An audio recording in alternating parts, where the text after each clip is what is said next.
નમસ્કાર વિદ્યાર્થી મિત્રો, આજે ત્રીજું ચેપ્ટર ચતુષ્કોણની સમજ જોઈશું. વિદ્યાર્થી મિત્રો, પહેલાં ખાલી જગ્યાઓ આપેલી છે.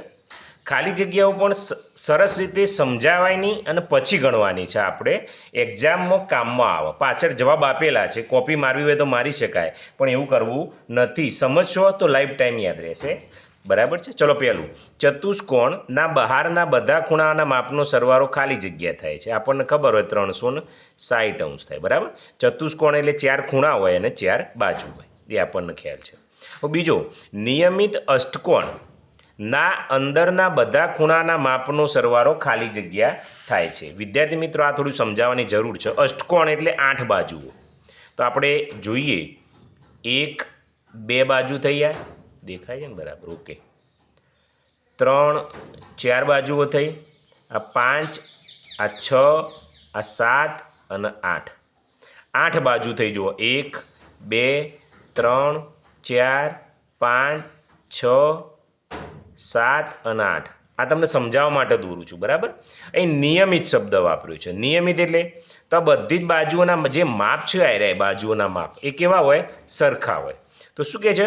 અંદરના બધા ખૂણાના માપનો સરવાળો ખાલી જગ્યા થાય. એટલે આ 1 2 3 4 5 6 7 અને 8 ખૂણાના માપનો સરવાળો કેટલો થાય? તો એનું સૂત્ર છે n - 2 × 180. તો અષ્ટકોણ એટલે 8 બાજુઓ, તો 8 - 2 × 180. હવે 8માંથી 2 જાય એટલે 6 અને 180 એમના એમ. એટલે 180 × 6 કરવા પડે. આપણે રફ પેજમાં કરીએ. 180 × 6. તો 6 એ 0, 6 × 8 = 48 નો આટલો વધી 4, 6 × 1 = 6 અને 4 એટલે 10, 1080 આવ્યા. તો વિદ્યાર્થી મિત્રો, આ રીતે 1080 આવે. બરાબર છે. અંશ કરીશું આપણે. આ સમજવું મહત્વનું છે. એક્ઝામમાં ગમે તે રીતે તમને આડું અવડું પૂછશે તો આવડશે, અને આના આધારે દાખલાય આવડશે. બાકી તમે ડાયરેક્ટ જવાબ લખો તો આવડે નહીં.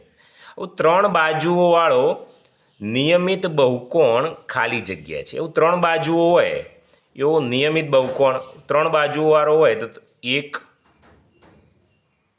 2 અને 3. 3 નિયમિત એટલે 3 બાજુઓના માપ કેવા હોય? સરખા હોય. અને 3 બાજુઓ સરખી હોય તેને સમબાજુ ત્રિકોણ કહેવાય. તો અહીં જવાબ આવશે સમબાજુ ત્રિકોણ. 4 બાજુવાળો નિયમિત બહુકોણ. 4 બાજુઓ સરખી હોય તો એને ચોરસ કહેવાય. આપણે બધા જાણીએ છીએ. તો આ 4 બાજુઓ સરખી છે. આ એ સરખી હોય, આ એ બધી જ સરખી હોય, તો અહીં શું આવશે? ચોરસ આવશે. 8 બાજુવાળો નિયમિત બહુકોણ ખાલી જગ્યા છે. હવે આપણે જોયો, જો 8 બાજુવાળો નિયમિત, તમે ધ્યાન આપ્યું હોય તો નિયમિત અષ્ટકોણ આવ્યો, તો અહીં લખી દેવાનું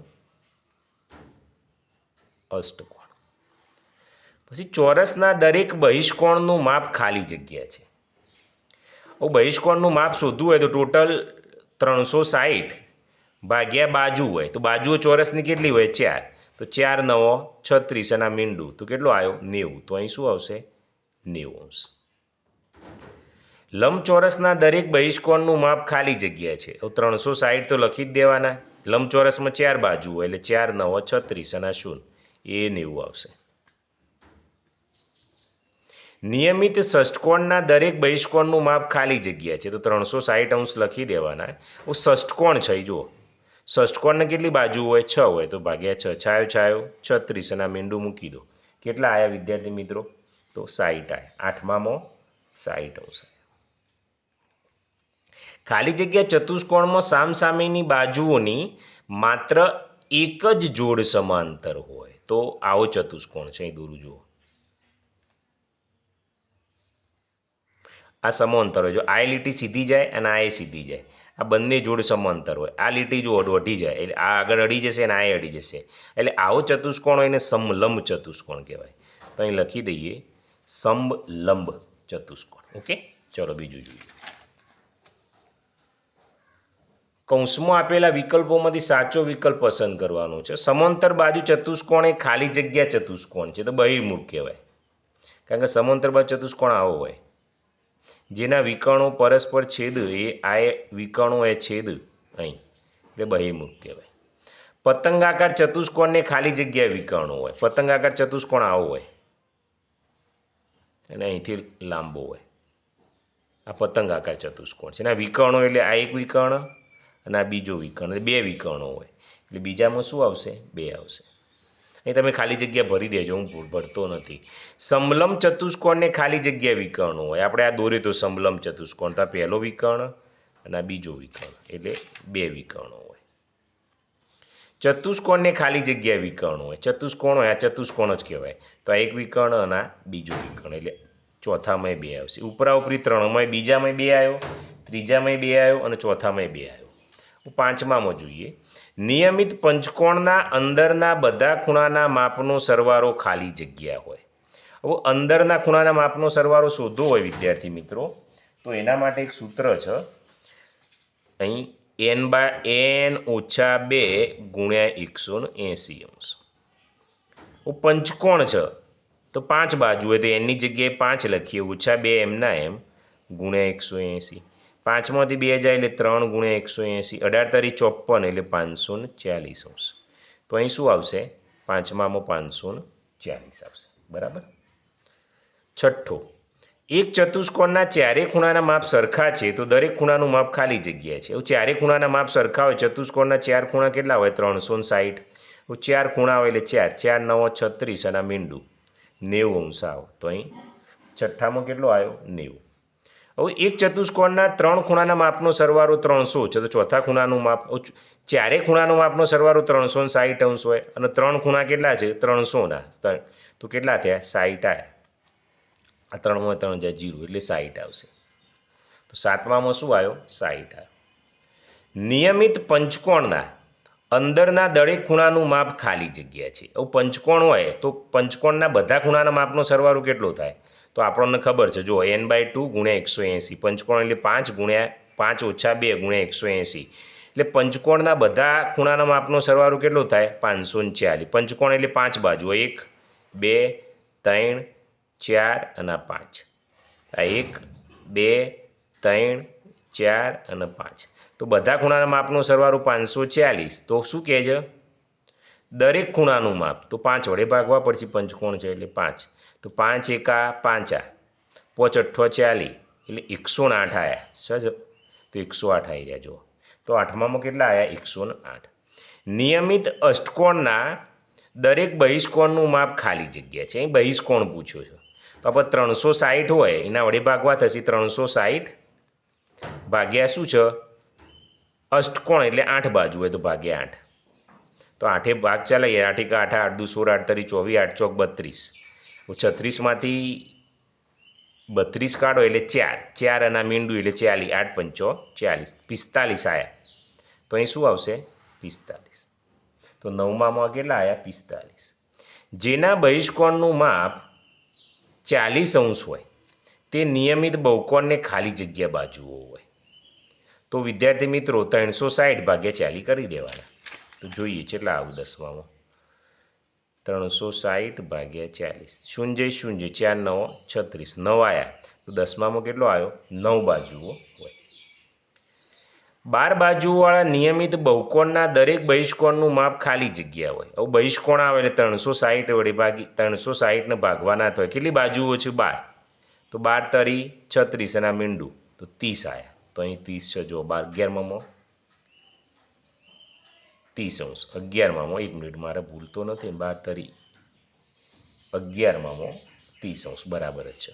ચલો 12મો, જેના અંદરના દરેક ખૂણાનું માપ 165 અંશ હોય તે બહુકોણને ખાલી જગ્યા બાજુઓ હોય. હવે વિદ્યાર્થી મિત્રો બાજુઓ કીધું છે, હવે અંદરના ખૂણાનું માપ કીધેલું છે. તો બહારના ખૂણાનું બહિષ્કોણનું શોધવું પડે. હવે બહિષ્કોણનું શોધવું હોય તો 180માંથી 165 બાદ કરો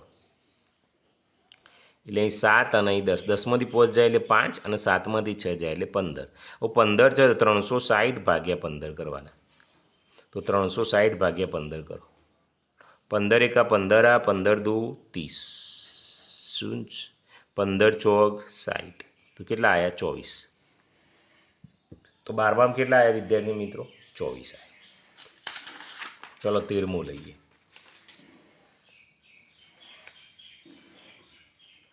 એક સમાંતર બાજુ ચતુષ્કોણમાં એક ખૂણાનું માપ 50 અંશ છે તો તેની પાસેના ખૂણાનું માપ ખાલી જગ્યા હોય. ચલો સમાંતર બાજુ ચતુષ્કોણ દોરીને બતાવો. આ ચતુષ્કોણ છે એને સમાંતર બાજુ ચતુષ્કોણ કહેવાય. હવે એક ખૂણાનું માપ 50 અંશ, તો આ 50 અંશ છે. તો તેની પાસેના ખૂણા, તો આની પાસેના ખૂણાનું માપ આ એ થાય અને આ એ થાય, બરાબર. હવે સમાંતર બાજુ ચતુષ્કોણમાં પાસેના ખૂણા હોય ને એનો સરવાળો 180 થાય. તો 180માંથી 50 બાદ કરો તો 0, 5માંથી 5 જાય એટલે 3, 130 અંશ થાય. તો આ 130 અંશ થાય. તો પાસેના ખૂણાનું માપ કેટલું થાય? 130. ઓપ્શન છે આવી રહ્યો જો 13માં કેટલો આપેલો છે? 130. હવે આ અને સામસામેના ખૂણા સરખા હોય, આ 50 હોય તો 50, આ 130 તો આ 130. ઓકે, ચલો એ પતે. 14મો, એક સમાંતર બાજુ ચતુષ્કોણમાં એક ખૂણાનું માપ 100 અંશ છે. તો આ જ દાખલો છે. જુઓ, એ એક ખૂણાનું માપ 100 અંશ છે, તો આને ધારી લઈએ 100 અંશ છે. તો તેની સામેના ખૂણાનું માપ કાઢે, તો આ સામેનો ખૂણો થાય, આ બંને સામસામેના, તો આ 100 અંશ થાય, આપણને ખબર છે. તો અહીં શું આવશે? 100 અંશ આવશે 14માં. 15મો, એક લંબચોરસના એક વિકર્ણોનું માપ 10.8 સેમી છે. ચલો લંબચોરસ દોરીને બતાવું તમને.